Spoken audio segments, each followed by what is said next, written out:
How do you see the markets at this current period just now? What do you see coming up, and how do you see it all panning out? Just to give people a bit of insight in your knowledge and understanding of this kind of stuff. Well, I've done if you want some sort of high level kind of summarization, check out my podcast where you'll see where I've covered this off. If you want detailed information on what you should do, you need to sign up to a community. You're not getting that for free. But I'll give you what I think. The overview. The situation of what's happening just now is there's a shock ready to hit the property market. Yep. And that shock is predominantly driven by asset speculation, ultra low interest rates, and then that interest rate massively shifting. Mm-hmm. So what does that mean in real terms? What it means in real terms is you could have had one of the guys that helped get some properties. He did his mortgage renewal just the other day. He says his mortgage before was £69 on interest only, and his mortgage renewal went up to £210. So it's 3 times. His is 750 quid. So it takes us for one repair to knock that out. Yeah. So like for instance, if he gets a boiler repair, that's him upside down. Yeah. But that's actually not a bad deal. Like a traditional buy-to-let deal would be something like your mortgage was 300 quid and your rent's 500 quid. Now if you take just that 70 to 210 is 3 times. So his mortgage interest payment has went up 300%. It's 3 times what it was. So if you take that on a £300 a month interest payment, so somebody goes and they buy a property they think's great. They then think, well, £200 is good money, and then the mortgage renewal comes in, and that mortgage payment is went from 300, multiply it by 3, it's 900, and the rent is 500. Now they're not just a wee bit out, they're massively out. So what's the choice?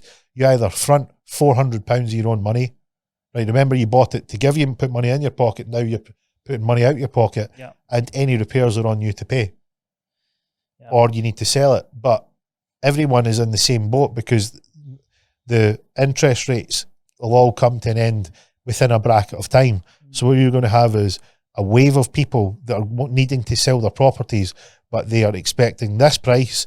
And then the supply and demand dynamics is that if there's lots of supply, then you need to sell it cheap. Just think of like if you were buying a car. If you were buying a car and there's 100 people wanting one car, then it's top bidder wins. That's what it was like before. Now what happens is the reverse is happening.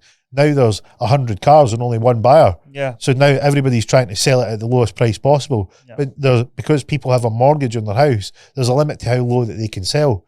And then what happens is that was then when repossession starts, properties get handed back to the bank, they're sold at auction, and it's just a fire sale, and that then affects properties another way. You've seen it all before, you know, you've been there 2008 when it all happened. What do you think is coming up? Do you think it's worse or going to be the same as 2008? What do you think? Well, the dynamics are slightly different. So in 2008 interest rates were it was the reverse in terms of interest rates. So in 2005, 2006, 2007, interest rates were sort of around the 5% mark, 5.5%, 6%.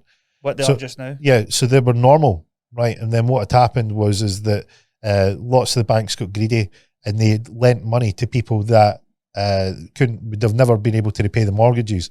But what happened was it fueled speculation in the property market. Just the same, the supply was the same amount, but the availability, the amount of buyers that could enter had increased because banks were lending. You probably heard of the subprime lending. So what it meant is that it fueled speculation. Banks were making fees on how much they lent. So they were like, yeah, let's keep lending because we can get all these fees.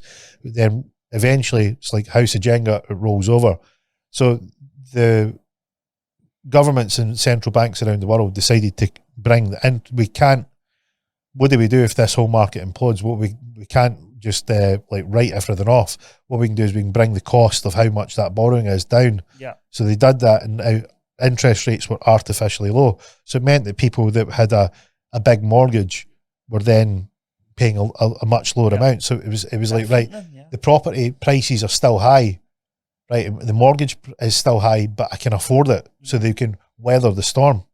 Now, for the last decade, what's happened is people have got it's like a drug dealer going round to a house in a state and being like, right, I'm going to sell you all this amazing drug that will give you a great high, but you'll get it's highly addictive for like a pound, right? So he's selling it at £1, and that was what interest rates were like. Well, right, yeah, you've all paid this top money, but if I make it really cheap, so they keep doing it. And what you've seen over the past number of years, everybody's got 2 Range Rovers, everybody's got 2 French Bulldogs. One of them's definitely called Luna. We've got there's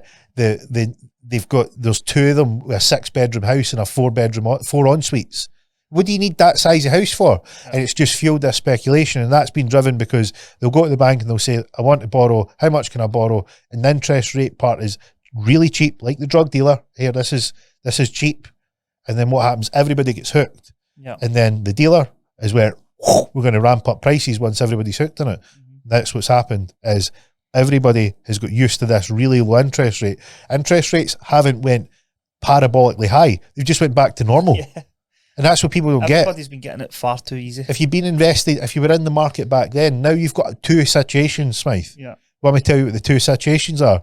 The people that didn't sell for 07, 08, who have been riding the storm, are still in the situation where they can't sell because the prices haven't doubled from that point in time. Yeah. And you've got this huge new wave of people that are addicted for the really cheap money that have fueled the speculation. Yeah.